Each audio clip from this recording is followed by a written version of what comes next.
What is up, guys?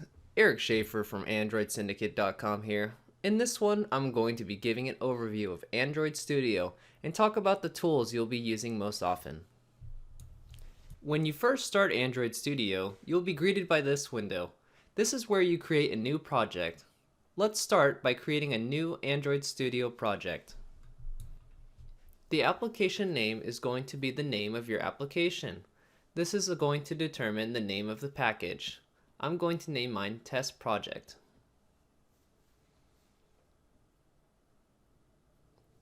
The company domain is also used just to name the package and doesn't have to be a real domain. Here is where you select which devices your project is going to be compatible with. You can select various form factors such as watches and TVs. In our case, we're going to just use phones and tablets. The minimum SDK is the oldest version of Android you intend your application to run on. To get information on the distribution of APIs, select Help Me Choose. This will give you an overview of the amount of devices running on which APIs. For the most up-to-date information, visit Google's Android developer website. Once we select Next, we are brought to an activity selection window. These pre-made activities add useful functionality and code to help save some time. In this case, we are going to start with an empty activity. We are now brought to the Activity Customization window. Here, we can name the activity, which will create a corresponding Java class. This will also help define the XML file that defines our layout. The layout name will be based on the name of the activity, but we can change it if you like. In this case, we're going to leave it as main activity. This is the last step to creating your project. The project will now begin to build, which may take up to a few minutes. Up here at the top is where you will spend most of your time. We can see mainActivity.java and activity_main.xml. This is the activity and layout we just created. The XML is where our activity's appearance is defined. We can see by default, Android placed a Hello World view for us. To see the actual XML file, we can switch over to the text view of the layout. This is where everything is defined. Here, you can edit the different properties and attributes of the items in your layout. For example, we can see where the Hello World text view Android created for us is defined. While the text view of the layout gives us the most control, the Properties window allows us to easily edit the XML. This means we can make changes without constantly switching from design to text view. Over here to the left is the Project window. This is where you can see the file structure of your project. You can change the scope of the files displayed by clicking this drop-down menu. By selecting Project, you will see all the files associated with your app. Many of these files you will not need on a daily basis, but it's important to know where they are located. Where you will spend most of your time is in the Android file structure. Here is where the most important files are located. Your Java classes will be located here in the Java directory. The first subdirectory is where new Java files you create are placed. In our case, we have our main activity class. A directory that you will often need to access is RES, which stands for resources. Here, you will add things such as images, icons, string values, and your layouts.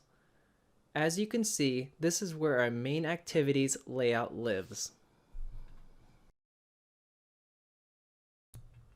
To the right of the project window, you will see the palette window. This is where you can access widgets for your layout. Widgets are also known as views, and there are many different views to select from. To add a view to your project, simply drag and drop the desired view onto your layout. To demonstrate the use of the Properties window, select the button. We can now see all the different attributes of the button. Here we can edit these attributes. For example, if we wanted to change the text inside the button, we could do that here in the text field. When I press enter, the changes will immediately be reflected. We could also obtain the same result by going to the text view and editing the Android text attribute. When we come back to the design view, we can see these changes. We can also see that the properties window changed accordingly. When you're ready to test your application, you're going to want a virtual device. To create a virtual device, go to Tools, Android, AVD Manager. This will open the Virtual Device Manager, where you can create an emulator. Start by selecting Create Virtual Device. Here is where you can select which hardware you'd like to emulate. If you don't see a device on here, check the manufacturer's website for the emulator file. We are going to use a Nexus 5 for our virtual device. Next, we are going to select the system image. If you don't have a desired system image, you will be prompted to download it. Here, you can verify the configuration. If you'd like to use your computer's graphics, change the setting in the drop-down menu. We have now created a virtual device, which you can launch by selecting the green arrow.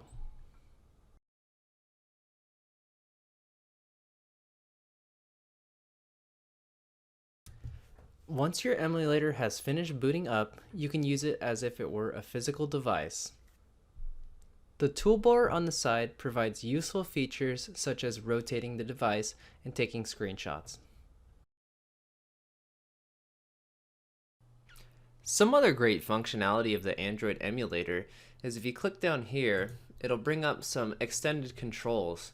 And what this allows you to do is make simulated effects on the emulator.